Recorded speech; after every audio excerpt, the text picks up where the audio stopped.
Good morning छात्रों। कल हमने पढ़ा था प्रतिरक्षी की संरचना। प्रतिरक्षी के दो भाग पढ़ ही लिए थे अपन ने। क्या?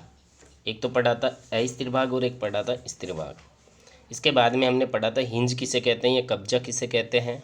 तो अधिकतर प्रतिरक्षियों के वायु स्वरूप में दोनों भुजाओं के उद्गम स्थल क्या होते हैं? लचीले होते हैं, जिन्हें कब्ज या हिंज कहा जाता है।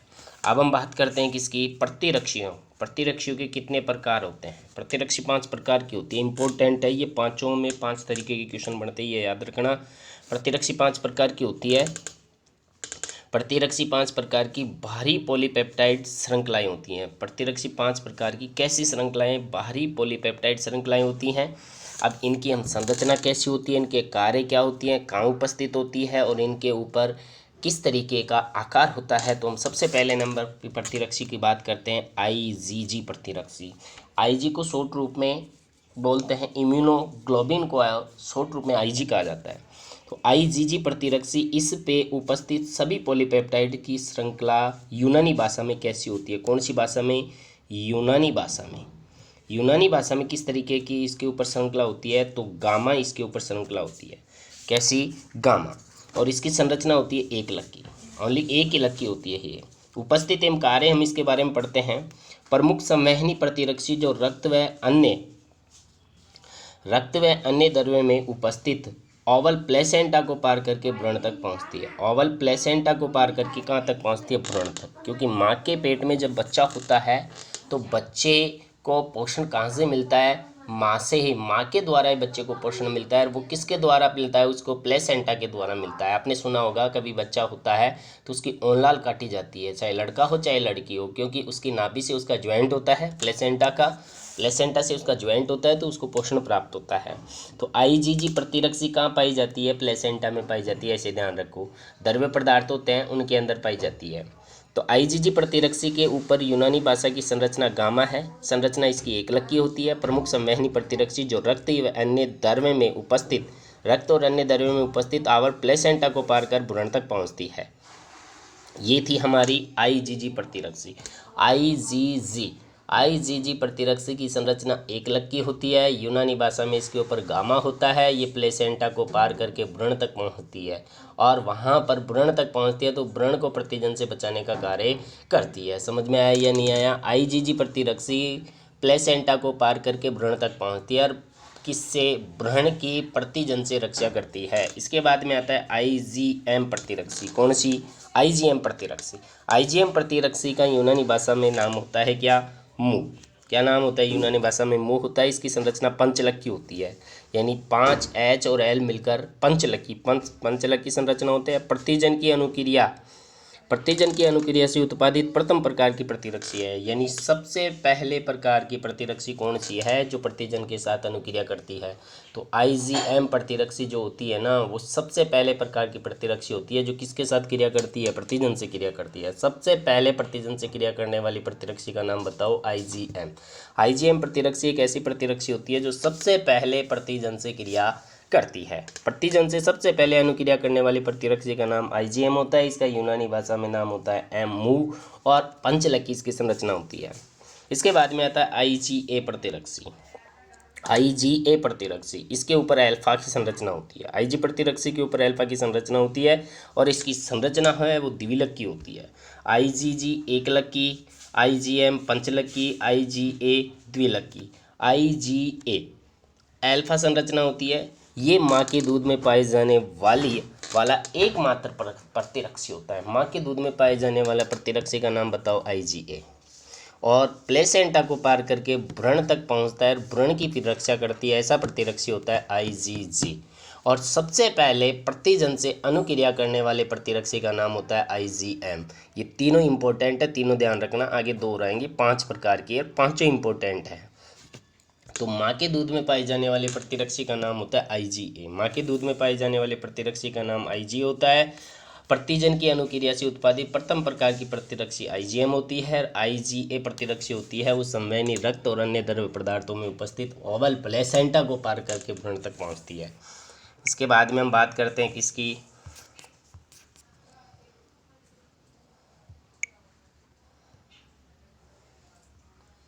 चौथे नंबर की प्रतिरक्षी की। अब हम किसकी बात करते हैं? चौथे नंबर की प्रतिरक्षी आती है आपके पास में, चौथे नंबर की प्रतिरक्षी है IgE प्रतिरक्षी। 3 प्रतिरक्षी पढ़ लिए हमने, चौथे नंबर की प्रतिरक्षी IgE प्रतिरक्षी। इसके ऊपर यूनानी भाषा का शब्द होता है वाई, जो हमने पढ़ा था ना, कब्ज या हिंज, वाई, एप्सिलॉन, एप्सिलॉन होता है। इसकी संरचना एक लग की होती है। इसके बाद में इसका काम क्या होता है? इससे पहले हमने IgA प्रतिरक्षी, जो माँ के दूध में पाए जाने वाला प्रथम प्रकार, माँ के दूध में पाए जाने वाला एकमात्र प्रतिरक्षी, नवजात शिशु की प्रतिरक्षी तथा आमतौर पर आंसू व लार में भी पाया जाता है। IgA प्रतिरक्षी आंसू और लार में भी पाया जाता है, ये भी ध्यान रखना है आपको। कहाँ कहाँ? आंसू और लार में भी ये प्रतिरक्षी पाया जाता है। IgE प्रतिरक्षी चौथे प्रकार का प्रतिरक्षी है IgA प्रतिरक्षी, जिसपे वाई एप्सिलॉन एकलक की संरचना, WBC में प्राथमिक रूप से बेसोफिल तथा मास्ट कोशिकाओं पर क्रिया करता है।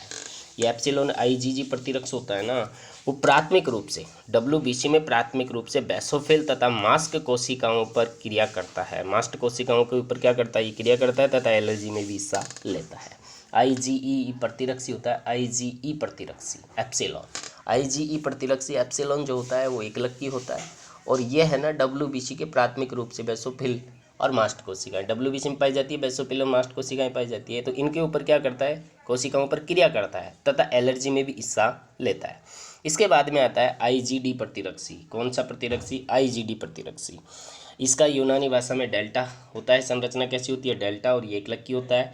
ये एंटीमाइक्रोबियल का विनाश करके, एंटीमाइक्रोबियल इसका मतलब ये होता है कि हमारे WBC है ना, एंटीबॉडीज एवं एंटीटॉक्सिन का निर्माण करके रोगाणु से हमारी रक्षा करती है। तो IgD जो प्रतिरक्षी होता है वो एंटीजन और एंटीबॉडीज, तो ये एंटीमाइक्रोबियल का विनाश करके उत्पादन में बेसोफिल तथा मांस कोशिकाओं को सक्रिय बनाता है। IgD जो प्रतिरक्षी होता है वो हमारे शरीर में WBC जो एंटीबॉडीज एंटीटॉक्सिन का निर्माण करके रोगाणु से हमारी रक्षा करती है ना, उसमें बेसोफिल और मास्ट कोशिकाओं को सक्रिय बनाने का काम करता है। IgD प्रतिरक्षी मास्ट और बेसोफिल कोशिकाओं को सक्रिय बनाता है। तो ये हमारी 5 प्रकार की क्या थी? प्रतिरक्षियाँ थी। पहले प्रकार की पुनः सुन रिपीट कर देता हूँ मैं। पहले प्रकार की प्रतिरक्षी है आपके पास में IgA प्रतिरक्षी, IgG प्रतिरक्षी है। इस पे संरचना होती है किस तरीके की? इस पे संरचना होती है एक लक की होती है। ये इस पे संरचना होती है जो हमने पढ़ा था गामा इसकी संरचना होती है। और ये जो प्रतिरक्षी होती है ना, माँ के पेट में जो बच्चा होता है, बच्चे को किसी प्रकार का रोग नहीं लगे, इसके लिए IgG प्रतिरक्षी कार्य करती है, क्योंकि ये प्लेसेंटा को पार करके भ्रूण तक पहुँचती है और फिर भ्रूण की रक्षा करती है। इसके बाद में आती है दूसरे नंबर पे IgM प्रतिरक्षी। इस पे मुँह प्रकार की संरचना होती है यूनानी भाषा में, ये पंचलक की होती है। और ये जो कोशिकाएं होती है IgM कोशिका, ये प्रथम प्रकार की, पहले प्रकार की उत्पादित कोशिकाएं होती है, जो क्या करती है? बेसोफिल और मास्ट कोशिकाओं पर अनुक्रिया करती है तथा बेसोफिल तो मास्ट कोशिकाओं पर अनुक्रिया करती है।